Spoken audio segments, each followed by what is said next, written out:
Hola, hola. Quiero que me acompañen a leer ahora el capítulo número 9 de la biografía del Papa Francisco llamada Esperanza.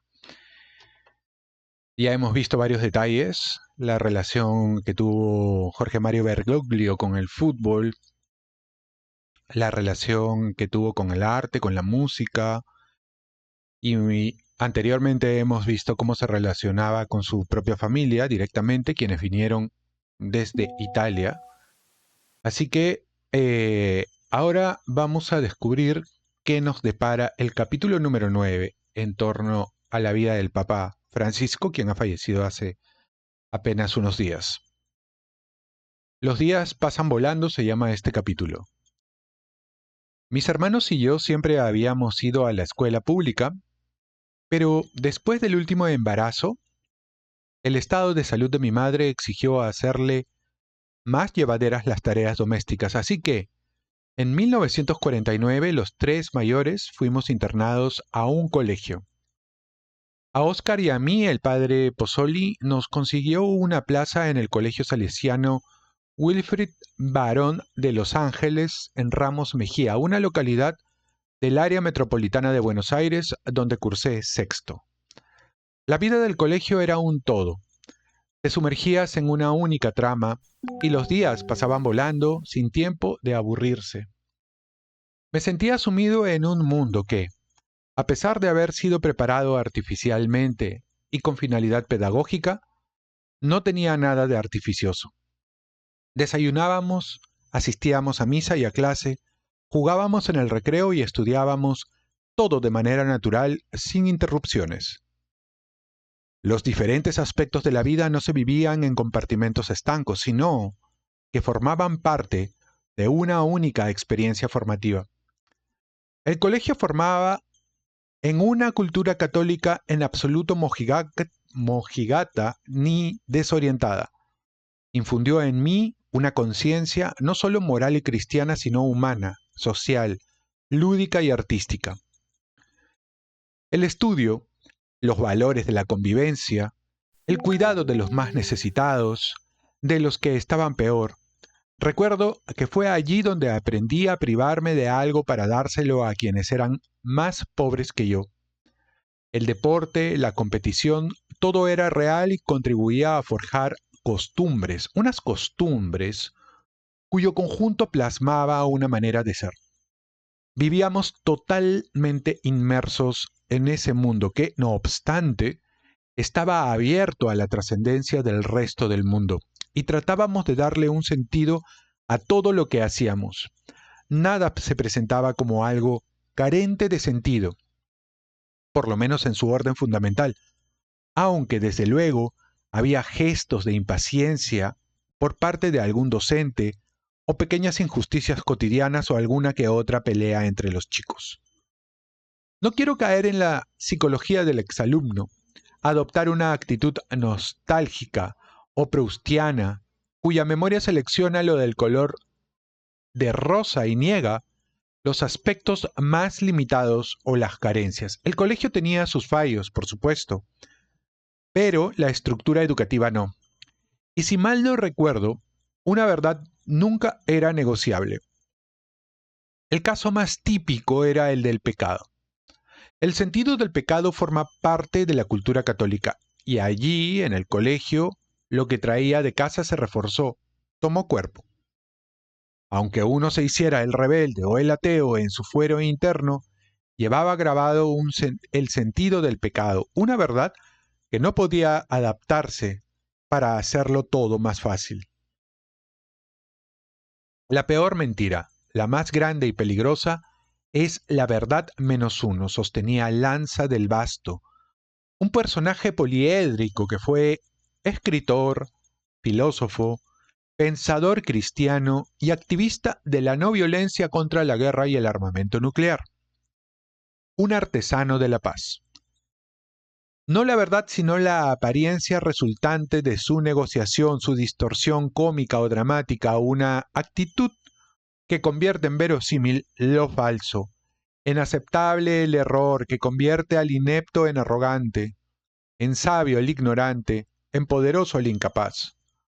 Judas es el maestro de lo verosímil, del chisme, y el chisme y lo verosímil son los adversarios más acérrimos de la verdad de las cosas.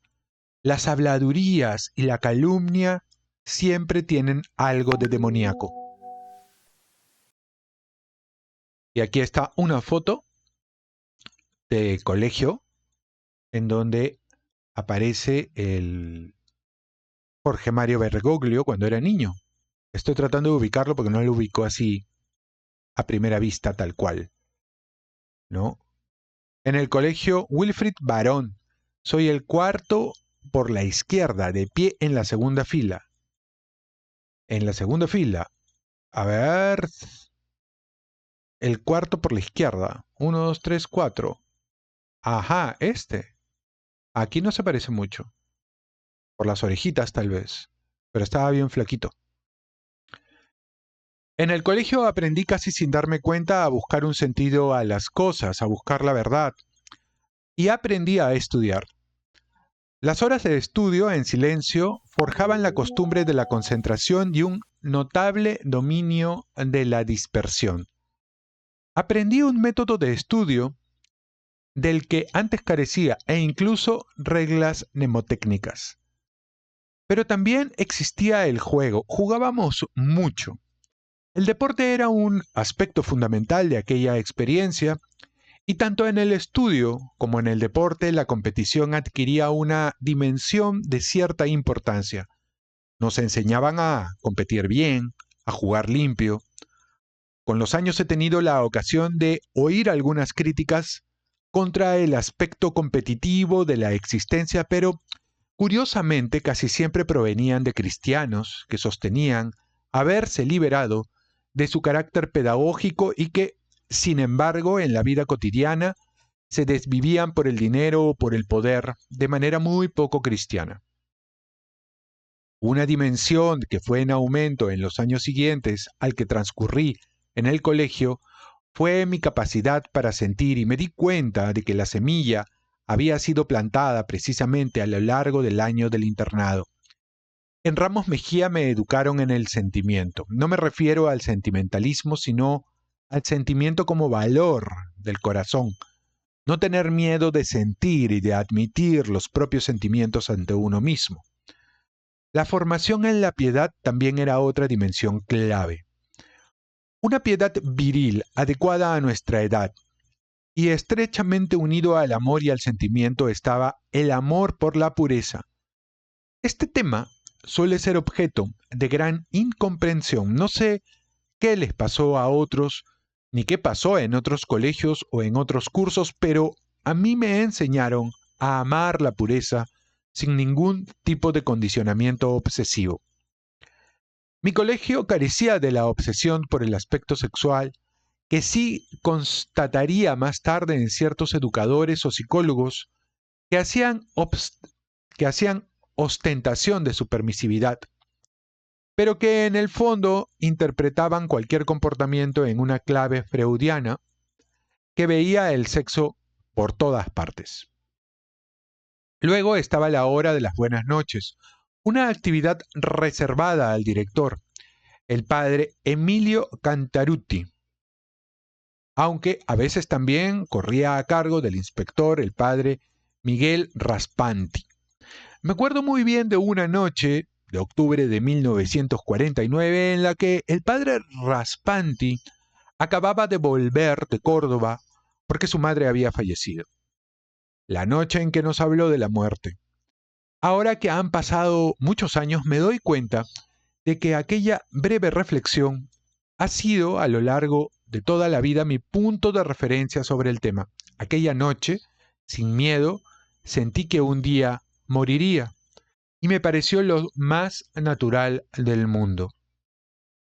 Inconscientemente sentíamos que crecíamos en armonía, algo que sin duda entonces no podíamos expresar, pero que sí haríamos más tarde. En definitiva, los salesianos me prepararon para la escuela secundaria y para la vida.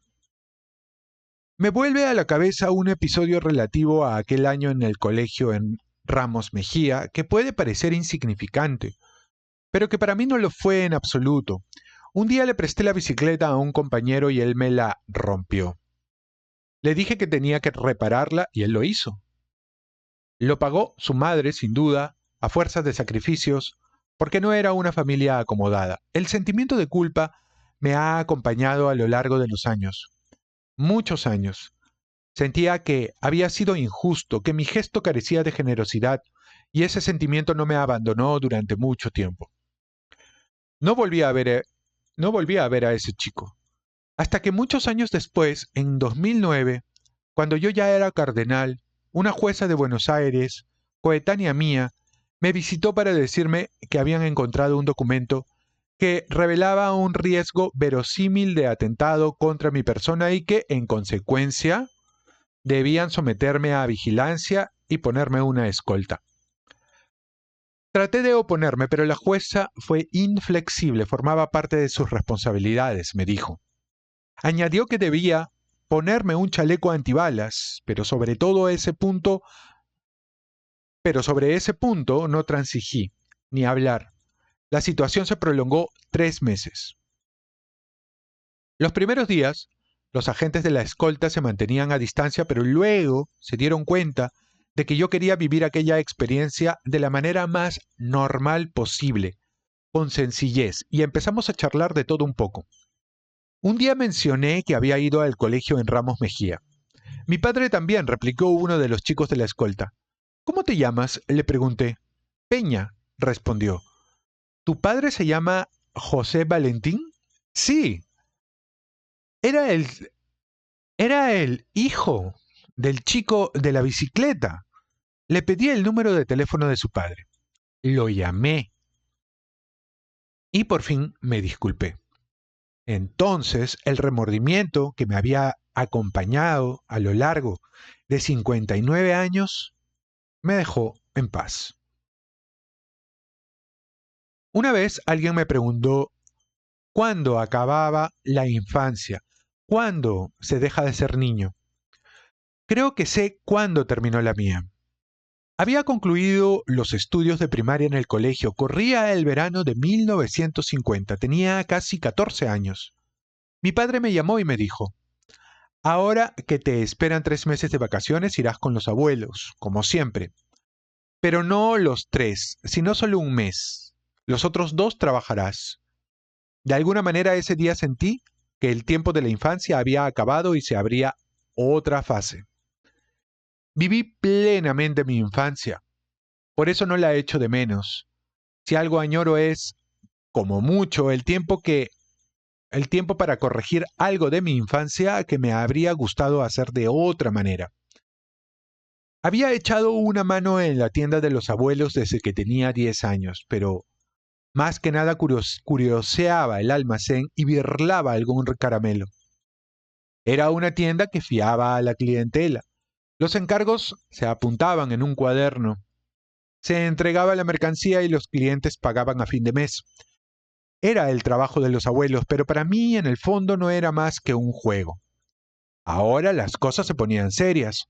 Mi padre me encontró un empleo en la fábrica de medias de un cliente suyo, un judío griego que se llamaba Mosé Namías, un buen hombre que asistiría a la ceremonia de mi toma de hábito como seminarista. Mi trabajo iba a consistir en limpiar. Trabajé allí durante las vacaciones 3 años seguidos. Fregaba el suelo y aseaba los baños con un grupo de mujeres y chicos, y de vez en cuando alternaba esa actividad con el despacho de algún trámite administrativo. Cuando acabé primaria quería ser médico. Me había prematriculado en un instituto cercano a casa, en la calle Carabobo, justo enfrente del edificio en que vivía un futbolista que de joven se divertía desafiando a los chiquillos de flores en la calle, en aquellos partidos que se prolongaban hasta que oscurecía y que se convertiría en uno de los futbolistas más grandes de todos los tiempos, Alfredo Di Stéfano. En fin, pensaba hacer los 5 años del bachillerato en el Instituto General Urquiza y luego ir a la universidad. Pero un domingo sentados a la mesa en casa de mis abuelos maternos, los tíos Luigi y Vicente me dijeron, ¿y qué harás luego? Saldrás de ahí siendo una enciclopedia a medias, sabiendo un poco de todo y nada en concreto. Elige una carrera de ciencias. Tardarás un año más en acabar. Serán 6 en vez de 5, pero saldrás teniendo un futuro. Serás químico, mecánico, aparejador. Podrás firmar proyectos. Esa clase de estudios habilitaba para firmar proyectos de construcción de edificios de hasta 2 pisos de altura. Me convencieron. Unos pocos meses atrás habían empezado los cursos en un instituto estatal de química especializado en ciencias de la alimentación, una escuela piloto experimental que cada año seleccionaba a un grupo de alumnos que al salir podrían ir a cualquier universidad, incluso a la de Chicago, que ya entonces estaba reconocida como uno de los principales centros mundiales de estudio e investigación. Y me matriculé allí. A ver, esta es otra foto de universidad de aquellos años, con los compañeros de la escuela técnica. Soy el primero de pie a la derecha. Ah, aquí está. El primero de pie a la derecha. Será él. También muy flaquito aparece aquí Jorge Mario. En marzo de 1950 empecé los estudios en la Escuela Técnica Especializada en Industrias Químicas número 12, ubicada en el número 351 de la calle Goya, en el barrio de Floresta, que hoy en día se llama Escuela Técnica número 27 Hipólito Yrigoyen, en honor al presidente de la República del que el amigo del abuelo Francisco, el señor Elpidio, fue vicepresidente. Éramos 14, todos chicos, porque en aquella época la educación aún no era mixta. Mi padre se convirtió en el primer presidente de la asociación cooperante de la escuela. Fueron unos estudios serios y exigentes que me ocupaban las mañanas y las tardes y se repartían entre práctica y teoría. Y los primeros 3 años también incluían materias humanísticas, desde literatura española e historia e inglés. Pero, sobre todo, era un instituto científico. Los textos de química inorgánica del tercer año eran los mismos que se estudiaban en las universidades. Al salir de allí, uno podía saltarse de un brinco el primer año de universidad y presentarse directamente a los exámenes para acceder al segundo. Del cuarto año en adelante, las prácticas se hacían en una fábrica o en un laboratorio. A mí me tocó el segundo, un laboratorio de análisis especializado en la industria alimentaria. Hacíamos análisis bromatológicos para determinar el valor nutritivo de los alimentos y exámenes organolépticos. Recuerdo que una vez tuve que analizar el enranciamiento del chocolate y confieso que entre prueba y prueba no paré de comerlo. Era el laboratorio Hickethier-Bachmann, en la calle Ascuénaga, entre Arenales y Santa Fe, en el centro de la ciudad. Entraba a las 7 de la mañana y trabajaba hasta la 1. Luego, tras una hora de camino, llegaba al instituto donde tenía clase de 2 a 6 o 7 de la tarde. Y así cada día. Era muy duro y el ritmo frenético, pero se aprendía mucho y el trabajo era o estaba retribuido. Ganaba 200 pesos, una buena paga para un principiante. El ambiente que reinaba entre los compañeros era amistoso, pero de vez en cuando surgían discrepancias y desavenencias, sobre todo con un par de chicos que, de manera superficial, los demás juzgábamos un poco tontos, negados. No era acoso escolar, sino más bien denigración, desprecio. Me peleé con uno de los dos. Me dolió durante mucho tiempo porque no jugué limpio. Mientras luchábamos, lo tiré al suelo y al caer recibió un golpe tan fuerte en la cabeza que lo dejó sin sentido. Por si fuera poco, lo había derribado con un gesto cobarde que me humillaba. Mi padre me llevó a visitarlo a su casa, donde guardaba cama. Me disculpé. Las cosas se arreglaron poco a poco y el chico se integró en el resto del grupo. Pero el peso de mi gesto, de mi conducta injusta, no me daba tregua. Pasaron muchos años y cuando ya era arzobispo de Buenos Aires, me encontré con él. Era vicepastor evangélico y tenía una bonita familia de 5 hijos. Me pareció un hombre de gran bondad, que me daba de nuevo una buena lección. Desde entonces no hemos perdido el contacto. Otro de mis compañeros, Alberto, de origen napolitano, vino a verme al Vaticano con toda su familia. Un día, cuando yo ya era obispo de Buenos Aires, me llamó por teléfono. Por favor, me dijo, ven a visitar a mi madre. Está agotada, pero no quiere morirse porque dice que está preocupada por mí, que tiene un peso en el corazón y siente una gran responsabilidad. Fui a visitarla. La señora, que había superado los 90 años, me confió con un hilo de voz lo que la atormentaba.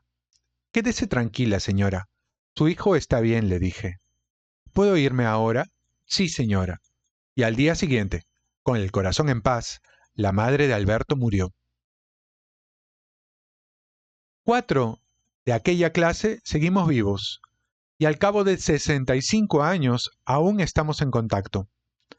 El 20 de julio, que es el Día del Amigo, nuestras cartas se cruzan, nos contamos las novedades, nos felicitamos y nos tomamos un poco el pelo. En la medida de lo posible, la clase sigue unida. Pero al final del año 1955, no todos los chicos, los 14 chicos que en marzo de 6 años atrás habían pisado por primera vez la Escuela Técnica Especializada en Industrias Químicas número 12, llenos de esperanzas, se diplomarían juntos. Por desgracia, no todos. Algunos se quedarían trágicamente en el camino. Muy bien, aquí ha terminado este capítulo, el capítulo número 9 del libro Esperanza, que es la autobiografía del Papa Francisco. Y me quedo con las enseñanzas que sigue dejando Jorge Mario Bergoglio, el Papa Francisco. Siempre hay un poquito esta impronta de su carácter, un poco impulsivo que tiene él, un poco rebeldón, que lo ha llevado, por ejemplo, a pelearse, ¿no? O eventualmente, pues, a no ser tan caritativo. Pero siempre también lo ha acompañado este sentimiento de culpa, de saber que hizo mal.